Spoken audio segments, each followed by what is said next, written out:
whatever you think is the struggle in your life today, and you think is true and is the limit, and is the challenge today, not accepting that as the ultimate reality. Conscious Conversations with Nick and Nitin. Welcome into Conscious Conversations, conversations that elevate the consciousness of the planet. Today we're going to do a very special episode. I am going to interview Nitin about his life story, about his journey, about where he's come from, where he is, where he's going, and hopefully you, the listeners, and us too can learn a lot about Nitin and also use his story as a way to really open us up to what's possible and really show us how we can create and shape our own realities. Even if the world shows us that's not true or not easy, but we're going to show it. Nitin's going to show us how to get it done. So, Nitin, you ready to share and open up and really get vulnerable with the listeners around your story and how you've become really a landscaper of your own life? No pressure, right? So, no pressure. Yeah, no, thanks. I'm just glad we can have this conversation.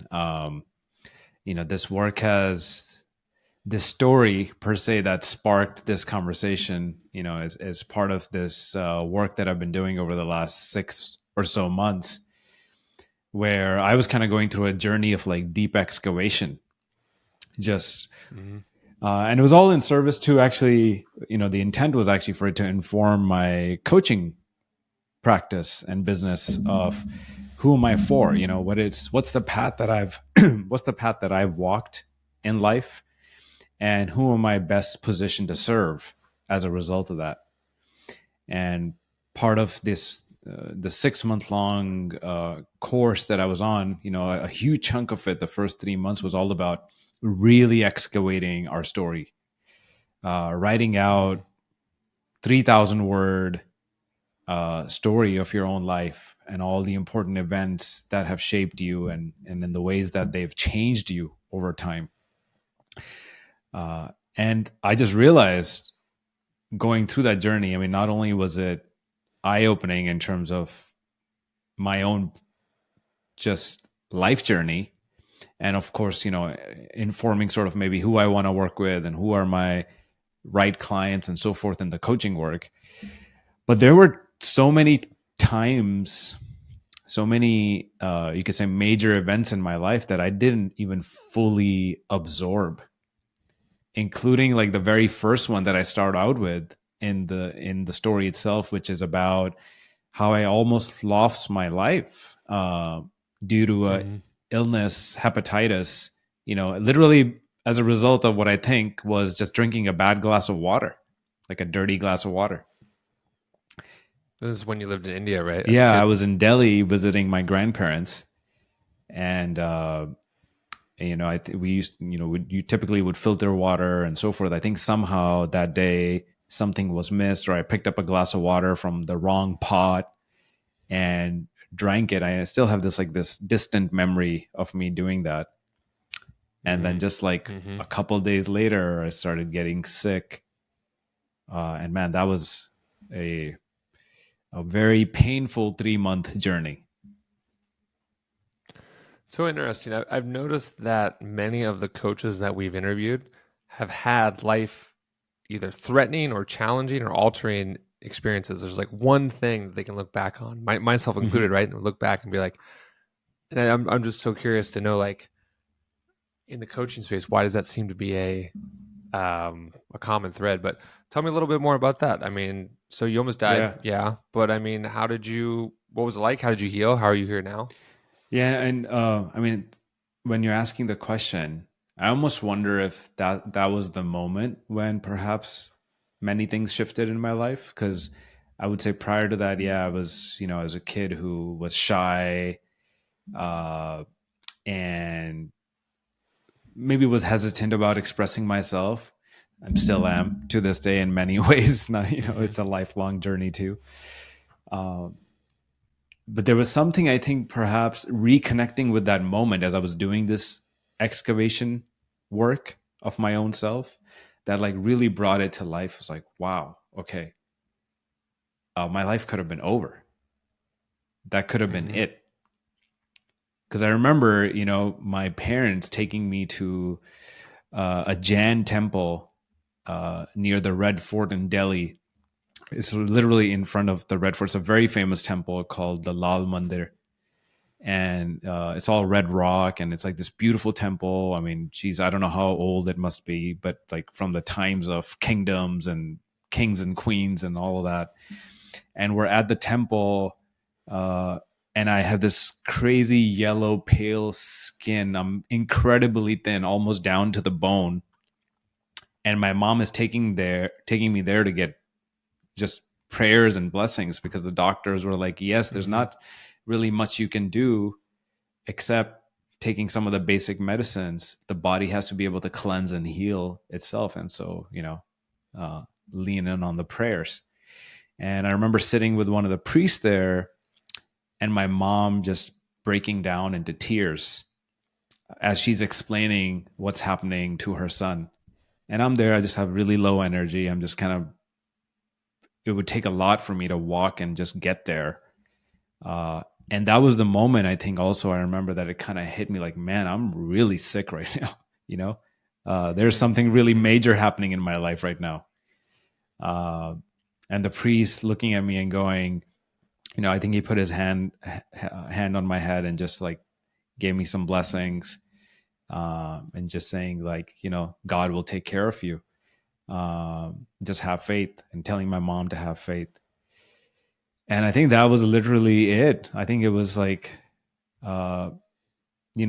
we went to one of the best doctors in Delhi, and for this illness, there isn't much of a cure. There's, we would do blood tests every 2 weeks that would measure the level of toxicity in my blood that hepatitis generates, to see is it going up or is it coming down. And for many weeks, that toxicity kept going up. And so that was the really scary part. And so when we went to this amazing doctor who was like the specialist in all of Delhi, he was like, you're going to cut out almost all the medicines you've been taking. You're going to simplify simply to taking one multivitamin a day, rest, and eat whatever you feel like.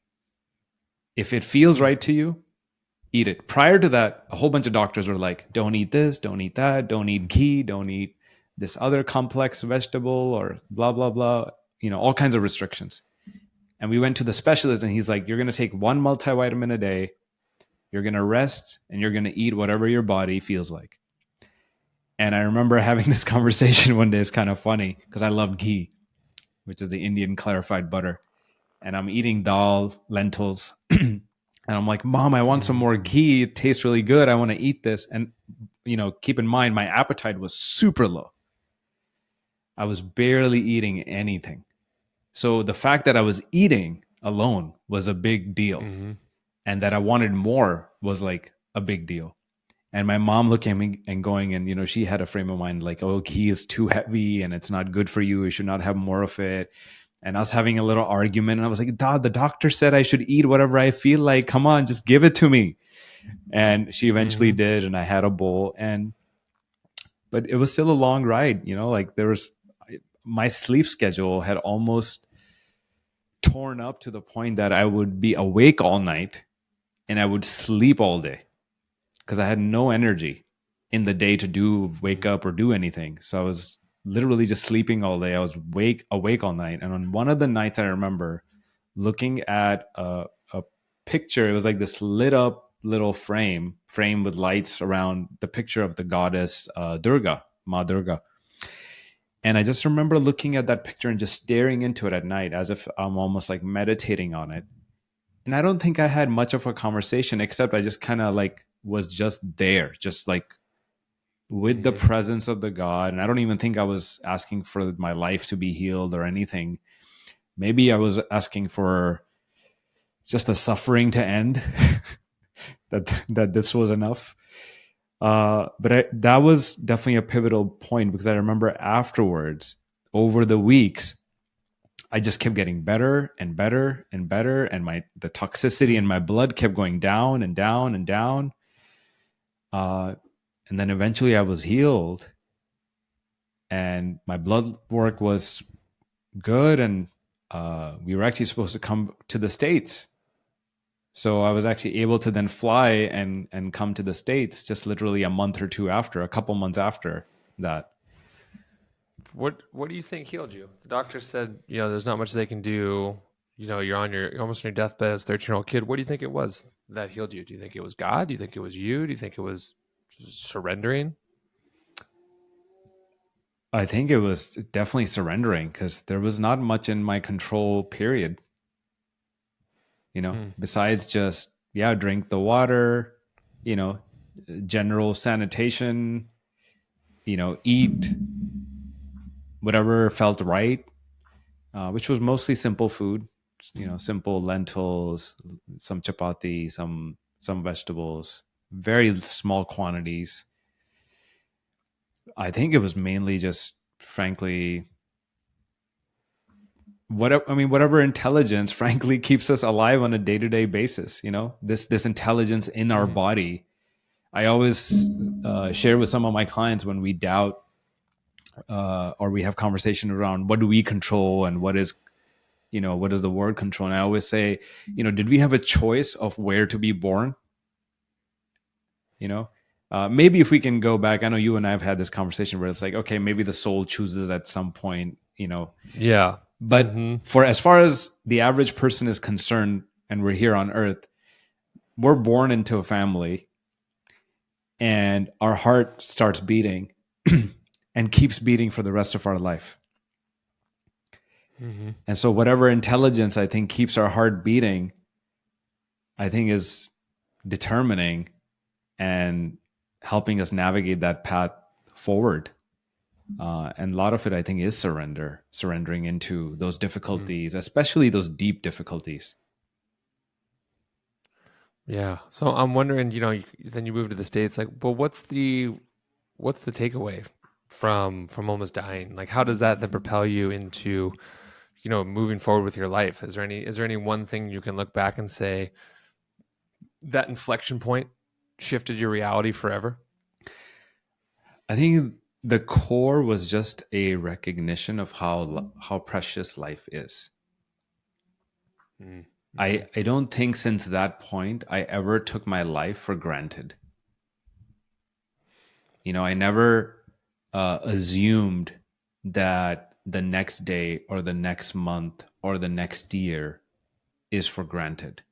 Yes, we plan and all of that.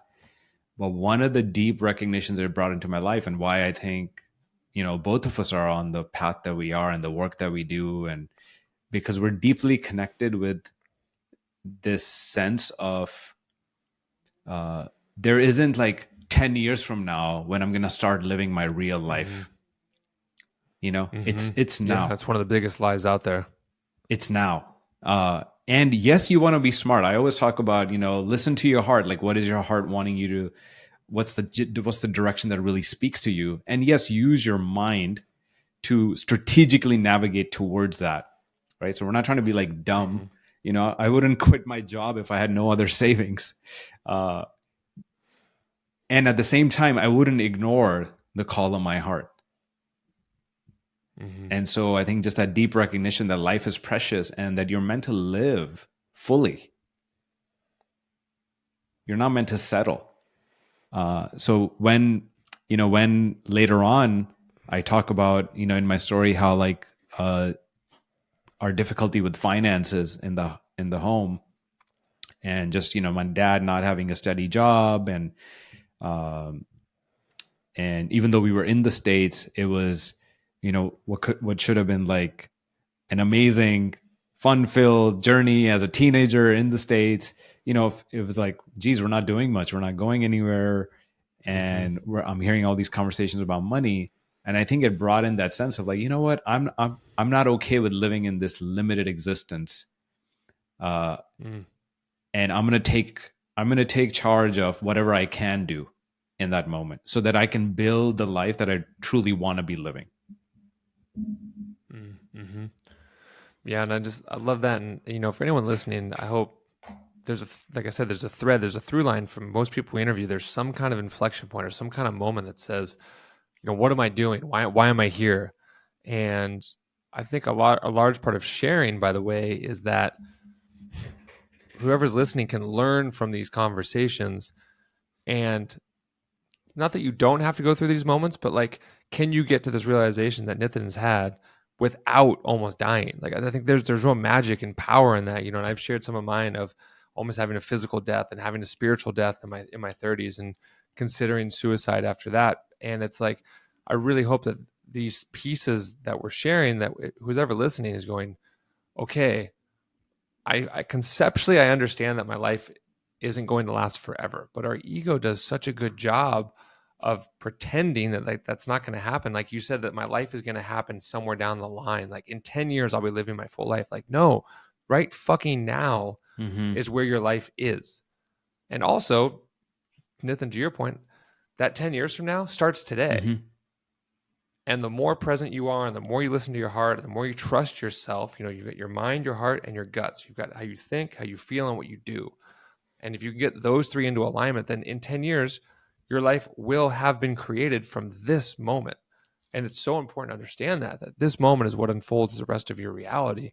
So I really appreciate you sharing that. And again, who's forever listening, use this, feel Yeah. this. Like, this is gold right here to understand that you don't have to have these experiences in order to hear it from someone else to then be the smarter one in the room and to then use that as a catalyst for your own life.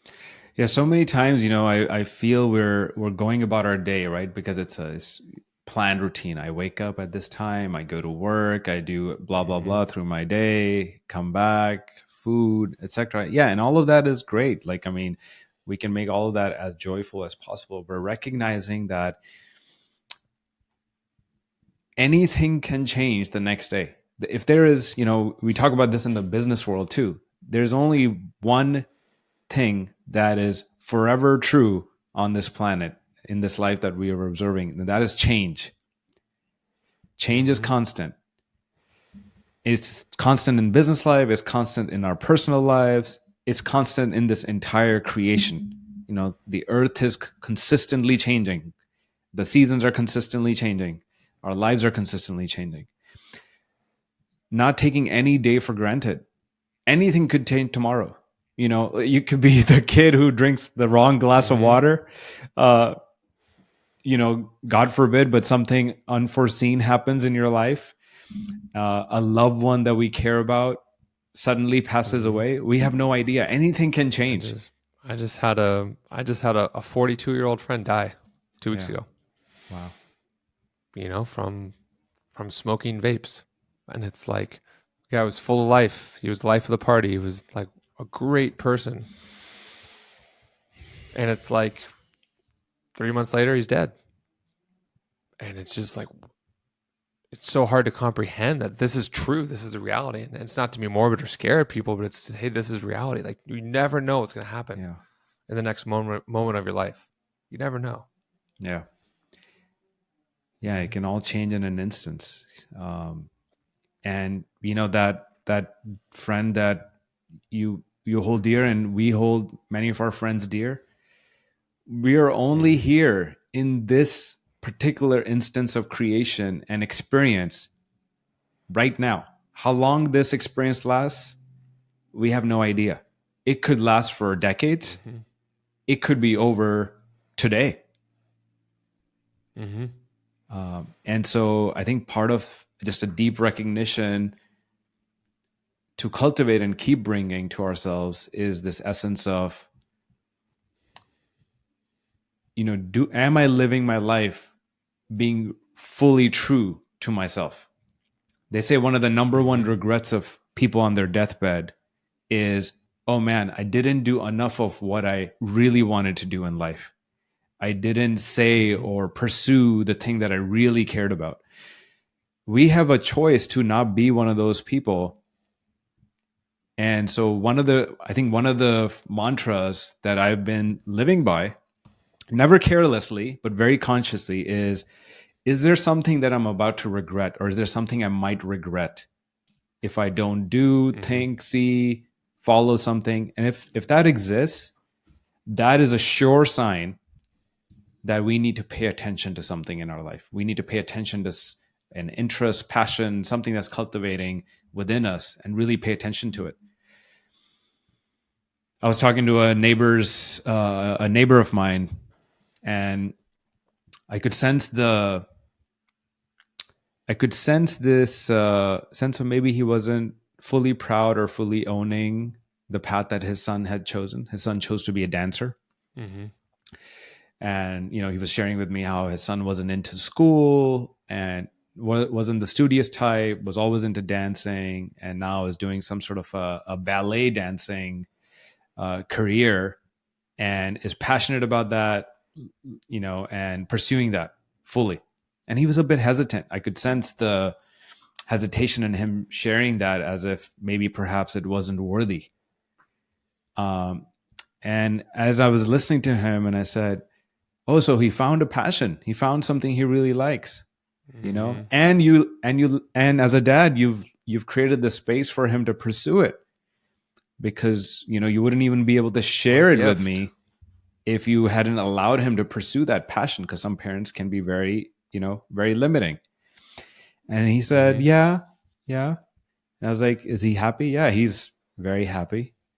And we shared some stories about stuff, and I ended up essentially just congratulating him on letting his son pursue his passions, things that he really cares about. And what a great situation that he knows what he wants to pursue, and he's got a father like you who's created the space and opportunity for him to do so. And so we may not necessarily need to be a ballet dancer, that's not the intent. Mm-hmm. But whatever it is that is true for you, everyone has sort of like either a passion they've discovered or something that calls to them, or maybe it's the path of actually discovering, just Mm-hmm. creating the space to discover that can then flow through you. Yeah. And it's the hit of how many people do you know that have money and wealth and power but aren't happy because they're not working in something they're passionate about or something they're good at. They're just doing something that pays them. And what I've found and what I've noticed is if I want to find joy in life, I need to do things that I enjoy. And the word right there Mm, tells it all. Enjoy, to have joy within. It's like if you listen to the words around us, they tell us like if I'm enjoying this moment with you talking, that's going to bring my life more joy. And then what I find is that can be a hint, or that can shine a light on what my passions are. Right. And it's like, okay, connecting with people, pulling out more questions, helping others learn. Like, okay. And then you know what? There's probably a career in yeah. that. It may not look how we think, but man, yeah, if you're enjoying the moment, if you're enjoying what you're doing, if you're enjoying your life, that's going to bring you more joy, more passion, and eventually more Yeah. prosperity.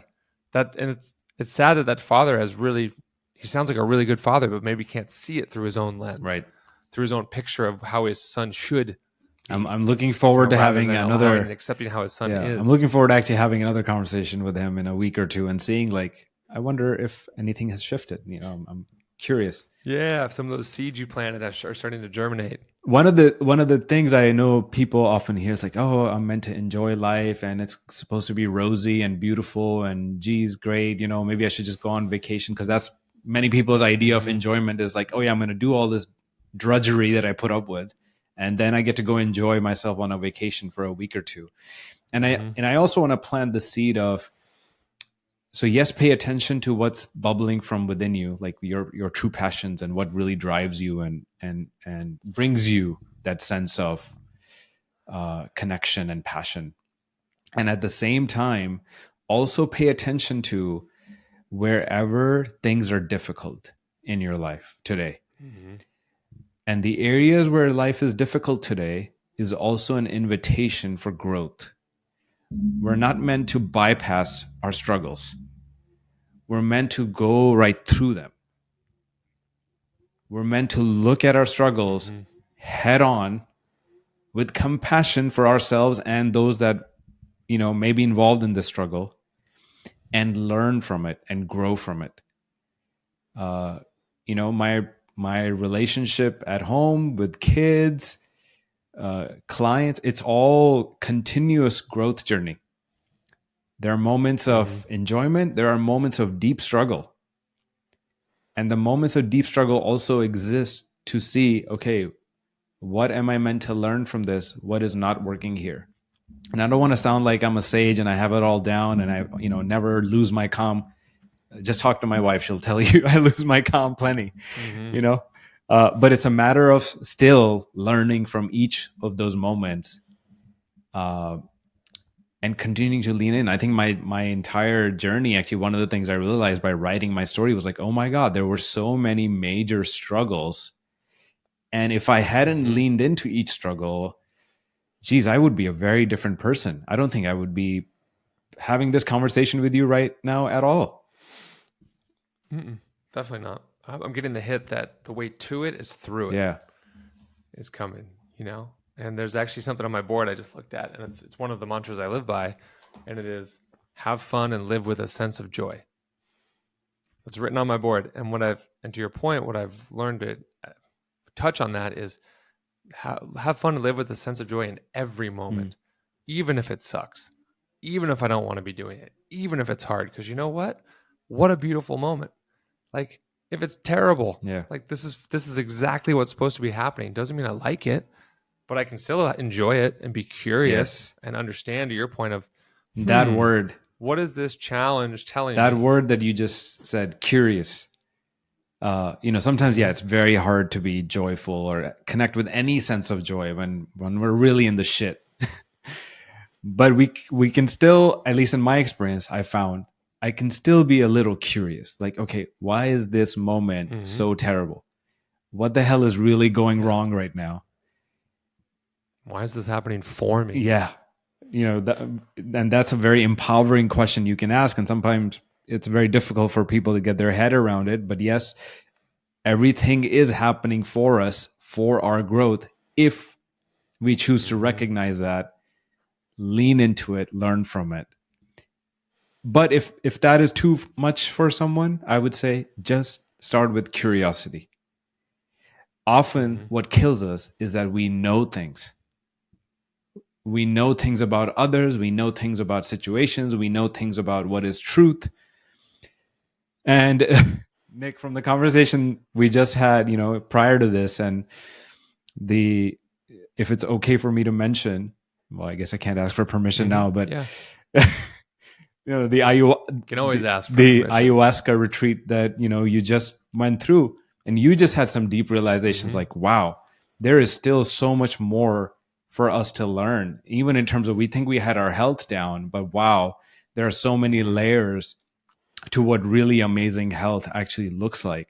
And so if we can suspend our knowing, and lean into curiosity, always come from a place of curiosity more, whether in great situations, hey, what makes this moment so amazing? Be curious. What makes this moment so amazing? Or what makes this moment so terrible and challenging? And be curious. I think we can always walk away with something that helps us continue to grow and expand versus shrink and contract. Yeah, it does. And so I'm curious. I'm curious how you cultivated this mindset. How have you cultivated this mental approach to, man, life is tough and that's okay. Life is tough and this is exactly what's supposed to be happening. Life is tough and I'm curious to know why. So I'd really love to know how you've cultivated this mindset. I think it anchors on a little bit of the first thing we talked about, which was like this sense of not wanting to settle. Like, I'm not going to settle with this struggle. I'm not going to accept that this is my struggle. This is the way, this is the end of my life, or this is how it's going to be. Whether it was money, whether it was relationship, like love, whether it was leadership and being a great product leader. In each of those, I had major struggles, major pain. But there was always a sense of like, this is not what's going to define my life. I am not going to be, a bad leader, or a person that could never have love in his life, or the person that, could never have enough money in his life. Those were never possibilities. And because I didn't let them be possibilities, my next usually question was, well, okay, then how do I change this? How do I grow from this? I want abundance in my life. I want love in my life. I want to be a great leader. How do I change this? And I think that bit of just not accepting what may be true in your life today, right? I'm talking to the audience, like whatever you think is the struggle in your life today and you think is true and is the limit and is the challenge today, not accepting that as the ultimate reality, so that you can lean into how might you grow from there. Who do you need to talk to? Which book perhaps do you need to read? Which master or teacher do you need to go seek that's going to help you unlock that area of your life? And I leaned into many teachers throughout my life, whether it was money, I learned from Warren Buffett, one of the best when it comes to the topic of money and wealth. When it was love, I frankly learned from a lot of folks, and I'm a little embarrassed to admit, but this person, his name is Doc Love, and he wrote this book called The System. He literally taught guys that had very, very difficult times in their love life how to get a hold of what was happening within them that was actually creating their reality. So I confronted that and worked through that. And when it was leadership, frankly, it was learning from the best leaders around me. So I was like, okay, I want to be a great leader. Who's a great leader that I know? And fortunately, I did have some great role models to follow and learn from. So yeah, does that help, Nick? Yeah, and I'm getting the sense that you've learned a combination of being curious, but then I also heard you say, and the ability to then confront what's being shown to you, and to not just sit in curiosity, but it sounds like to then eventually move to contemplation and concentration around what the challenges are, and then from there developing plans of action or ways forward. So it sounds like you've developed a really nice toolkit around developing awareness, developing curiosity, bringing consciousness to challenges, and then using your intellect, your mind, to then figure out ways to move forward in a very conscious and a very creative, direct way. I'm just loving all the C's I'm dropping here on Conscious Conversations. But it sounds like a really nice toolkit that's applicable and also like repeatable and not esoteric and not out there. That's very tactical, what you've just described. Yeah, and there's a moment that is really coming back to me right now, especially since a lot of folks we're always thinking about our careers and success and business and so forth. And there's a moment I remember, actually, I was at Intuit and I was in a rotational development program. So I was on one of these rotations and I was having this conversation with my boss at the time, and I asked him, I said, so you're a director of finance, and somehow you chose this career. And at that time I was still thinking about like, what's the right career for me and the path for me and so forth. And I said, how did you decide that this was what you wanted to do? And his answer was, well, I did this job, did that job, then did this job, and eventually I settled. And I was like, what do you mean? He's like, well, eventually you just have to do the work that has to get done, and it is what it is. And I haven't forgotten that moment. It's been over 15 years roughly. And it still reminds me that day when I walked out of that meeting and I said, well, I don't think I ever want to settle. Settle for what? Settle for a life of drudgery? Settle for a day after day of work you don't enjoy? What's the point in that? And I don't know, I think it's a combination of all the things we talked about that gave me that sense. But I was like, no, I'm not going to settle. I'm going to create an amazing career. I'm going to create an amazing path, and I'm going to find out what that amazing path looks like. It certainly was not obvious to me at that point. In a million years, I wouldn't have imagined that I'd be doing this podcast. And I'm sure 10 years from now, we'll be doing a bunch of things that we can't imagine today. But yeah, don't settle. If there's any sense of settle, take it out and throw it away. I'm getting an image and a vision of when I was in my corporate career in my mid-20s, and I talked about before when I sold everything I owned and decided to leave my corporate career and pursue passion, right, and adventure. And I remember one of the executives of the company I worked at the time, guy was probably in his, he seemed old at the time. He was probably in his 40s, which seemed archaic then, but he was probably in his 40s. And he called me into his office and he said, "Hey, Nick, can I talk to you?" And I'm like, "Yeah, what's going on?" And I figured he was going to try to talk me out of leaving and talk me out of making a career change. And he goes, "Hey," he goes, I need to share something with you." I'm like, "Okay." I'm 25 and don't have these skills yet. And he goes, "When I was your age, I wanted to do what you're about to do. I wanted to quit my job and I wanted to follow my passions and I wanted to pursue my dreams." And he goes, "And I didn't." And he goes, "Instead, I got my wife pregnant and we had a kid and I got locked into a career." And mind you, this is a guy making hundreds of thousands of dollars. He's an executive. He's a corporate, he's got his career set. And he goes, "And as a result, I divorced my wife. I'm a terrible father. I'm unhappy." And he goes, "And if I would have done what you did at 25, if I would have followed my dreams," he goes, "I would have never done all those things and I would have been a better man." And he was crying in my arms. Big, strong, tough guy crying in my arms. And I remember being like, holy crap, what a gift that, one, he's sharing this with me, but two, for myself, I don't want that to be my reality. And I really appreciated him sharing that. Yeah. Like, whoa, that is huge. Pack it in. Yeah. And he's crying in my arms. And he goes, "If I would have listened to myself, if I would have trusted myself and followed my dreams, I wouldn't have," in essence, he was saying he wouldn't have been a piece of shit father. And I was floored. And it's similar to what you're talking about, of not settling and not accepting the reality you're given and being courageous enough to look forward and shape and shift the world that you want to create. Yeah. Yeah. And, so many of us often focus on what we don't want in life. And the moments we start defining what we do want in life, that everything can shift.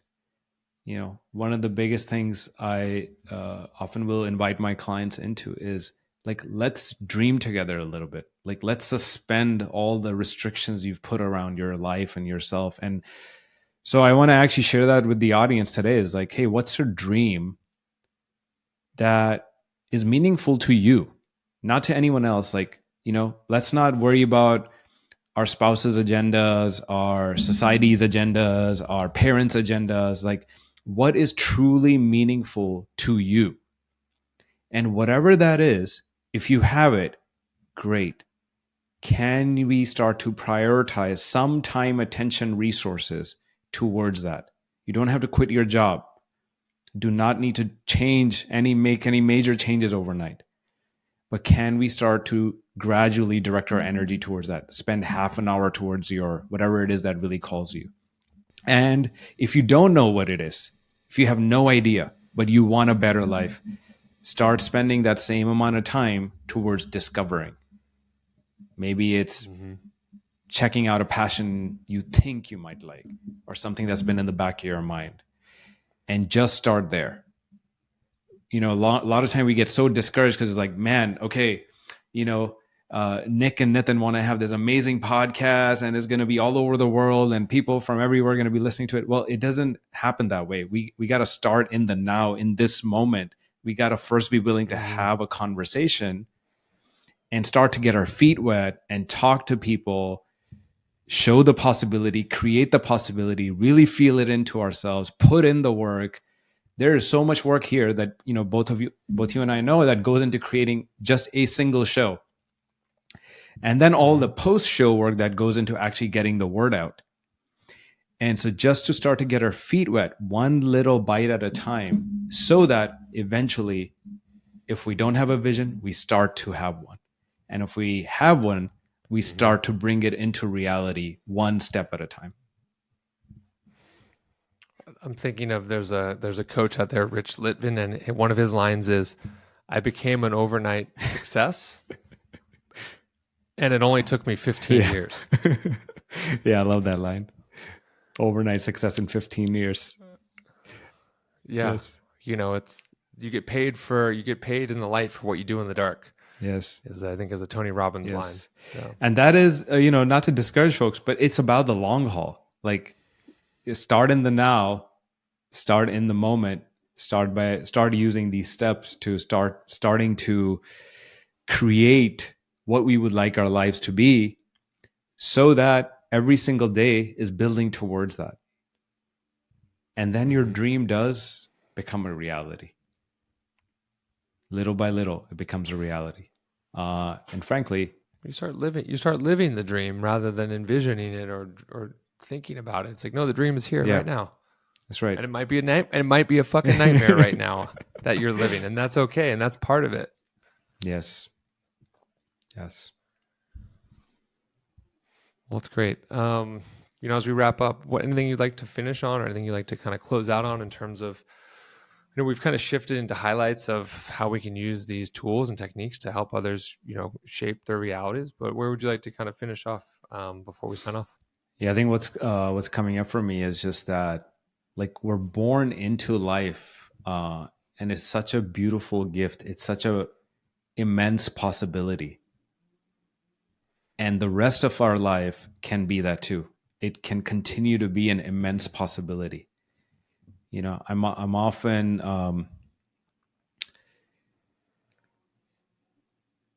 I see some elders around me that have really shut off. We're talking about a 25-year-old Nick who leaned into his life, and I see a lot of 70-year-olds that have also completely shut off their life, that have just sort of